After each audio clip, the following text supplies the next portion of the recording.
पश्चिम बंगाल की मुख्यमंत्री ममता बनर्जी चुनावी प्रचार में पूरे दम से जुटी हैं। ममता नंदीग्राम विधानसभा सीट से चुनाव लड़ रही हैं। दूसरी तरफ बीजेपी ने टीएमसी के बागी शुवेंदु अधिकारी को नंदीग्राम से मैदान में उतारा है।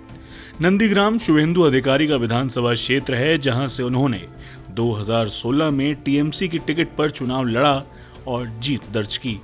सीएम ममता पूरे जोश के साथ सिर्फ नंदीग्राम सीट से ही पर्चा भर रही हैं। ऐसे में चुनाव शुभेंदु अधिकारी के करियर का सवाल भी है।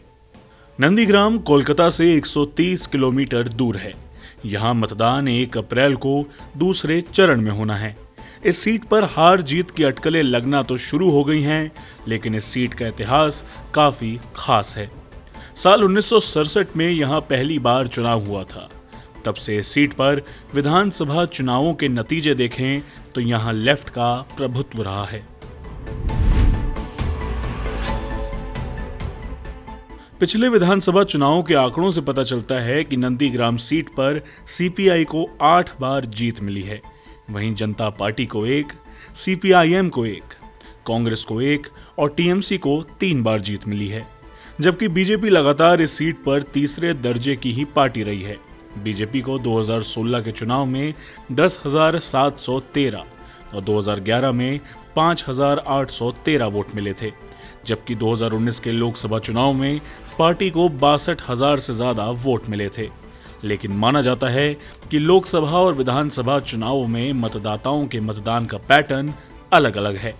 ऐसे में टीएमसी छोड़ बीजेपी में शामिल हुए शुभेंदु अधिकारी भाजपा के लिए एक अहम उम्मीदवार हैं। इस सीट पर सीपीआई ने 1967, 1969, 1971, 1972, 1982, 1987, 1991 और 2006 के विधानसभा चुनाव में जीत दर्ज की। वहीं जनता पार्टी को 1977, कांग्रेस को 1996 और 2001 में सीपीआईएम के कैंडिडेट जीते थे। इसके बाद से सीट लगातार टीएमसी के कब्जे में है। नंदीग्राम सीट पर टीएमसी को 2009 के उपचुनाव, 2011 और 2016 के विधानसभा चुनाव में जीत मिली थी। लेकिन अब माना जा रहा है कि शुभेंदु के पाले बदलने से समीकरण बदल सकते हैं। शुभेंदु अधिकारी ममता बनर्जी के करीबी और पार्टी के कद्दावर नेताओं में से एक थे। उन्हें 2009 और 2014 के लोकसभा चुनाव में भी जीत मिली थी, लेकिन 2016 में ममता ने उन्हें विधानसभा का टिकट दिया और जीत के बाद उन्हें मंत्रिमंडल में शामिल कर लिया।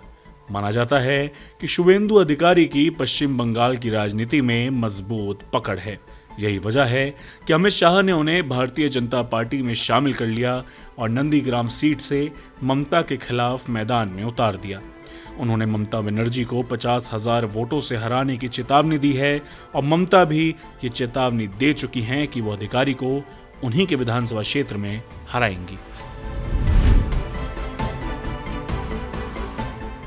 राज्य के इस विधानसभा क्षेत्र में 2,46,000 मतदाता हैं। इनमें करीब 59.37% हिंदू और 40% से ज्यादा मुस्लिम वोटर हैं। 2016 में शुभेंदु को 1,34,000 से ज्यादा वोट मिले थे, यानी कुल मतदान का करीब 63%।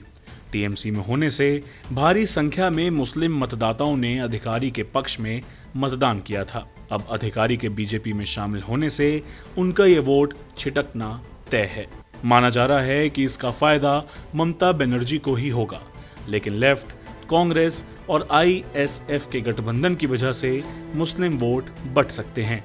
इतना ही नहीं, माना जा रहा है कि इस महागठबंधन की वजह से हिंदू वोटों का जमकर ध्रुवीकरण हो सकता है। अक्सर देखा गया है कि इस तरह के सेक्युलर गठबंधन से बीजेपी को ही फायदा हुआ है। ऐसे में नंदीग्राम में ममता की राह भी आसान नहीं होने वाली। ब्यूरो रिपोर्ट, गो न्यूज़।